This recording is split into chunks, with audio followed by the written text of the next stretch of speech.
Okay, so here's the situation, Barry said, as he pointed out different locations on the map. Currently, most of the groups around us are basically small time. There are no major threats. We outnumber and outgun most of the adversaries in the area. The nearest serious threat is probably about 50 miles away. So hopefully, as long as we keep to ourselves, our numbers and firepower will keep them at bay.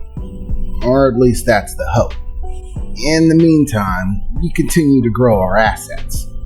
Well, what happens if that hope, goes south? Emily replied. We are making some pretty big moves. What if one of the nearby gangs decides to take a shot? Or the smaller groups decide to form up? If there's enough profit in it for them, I could see it happening. I know, Emily, Barry replied. Frankly, that's a long shot, though. I'd say far more likely is the possibility that one of the larger gangs that are at a farther distance will decide to take an interest after hearing about our financial assets. We are kids, after all. It's only natural that they take us lightly. So, before that happens, we need to beef up.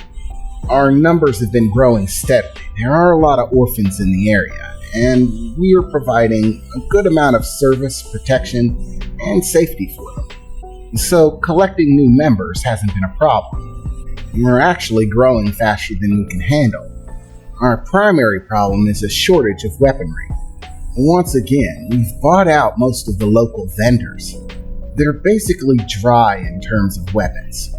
They don't have anything left to sell us, and waiting for them to restock is just too time-consuming. Eventually, we're going to have to journey to one of the nearby cities and start bartering there. In the same way that we're trying to gain monetary assets, we can also gain new weapons, equipment, armament.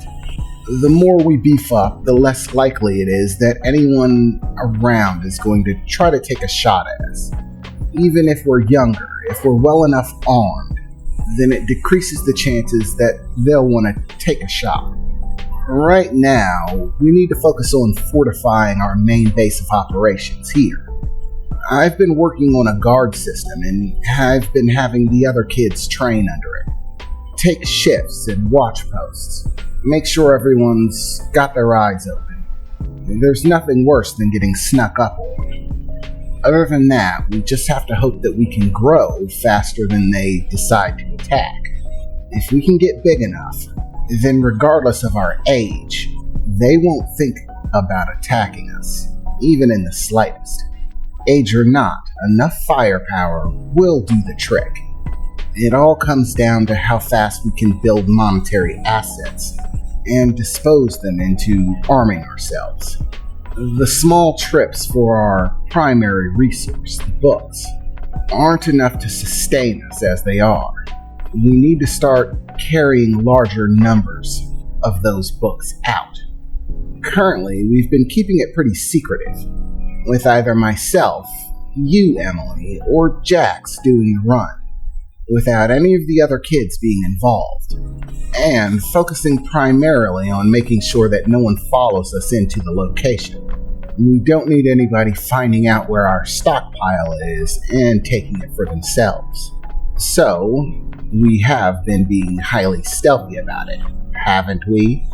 Barry said, as he started looking back and forth between me and Emily, with a very focused expression. Hey, don't give me that look. I've been being careful, I replied, as I took off the tool belt that I was wearing for the moment while I was attaching the weaponry to the vehicles. Me neither, Emily replied. I've been as stealthy as a cat. No one's been able to track us, and I've been keeping my eye out.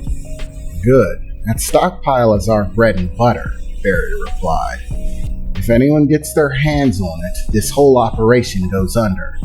I don't want to resort to the same tactics that all of these gangs around here resort to. Just because we have firepower and manpower doesn't mean we're going to start taking advantage of others. If it's just up to me, and it comes down to a choice of be like them or disperse. I choose disperse. Give what resources we have out to the members equally, and then hope they can fend for themselves. They'll probably be better off that way than just staying grouped up and turning into another raving gang of lunatics. It's not like we need another one of those out here. We want our group to be a safe place. A place for decent people. Even though we're kids and we only accept kids as members. Yeah, but that still does leave one very big problem, I replied, beginning to scratch my head and look at the floor a bit. As I thought it over, the main problem that we have to deal with is that we're trying to buy our way into Newgate City. Eventually, once we buy our way into Newgate City,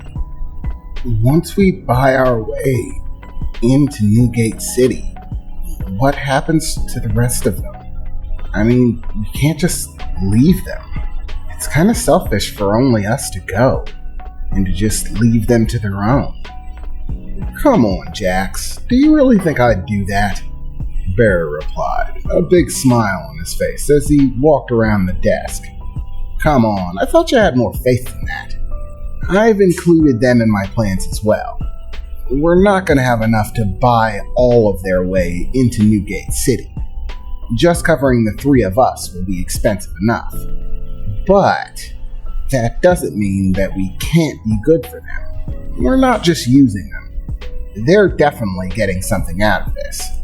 Because we're not going to take all of this stuff with us when we go. Long before we reach Newgate City ourselves, we're going to have to establish a safe place, an environment, a little society all our own, complete with everything that we could possibly need. By the end of this, we're going to have food, shelter, farmland. I've already started checking around to see if we can buy some information on underground water reserves. That way we can relocate to somewhere that has a water supply. Even if we have to do a little bit of drilling to find it, having access to water will be exactly what we need to set up a city of our own.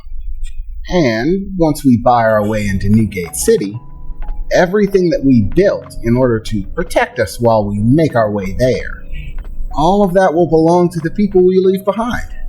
So, instead of growing up orphans, with the possibility of starving out on the streets, all of the kids that we welcome into this group are going to effectively have their own city.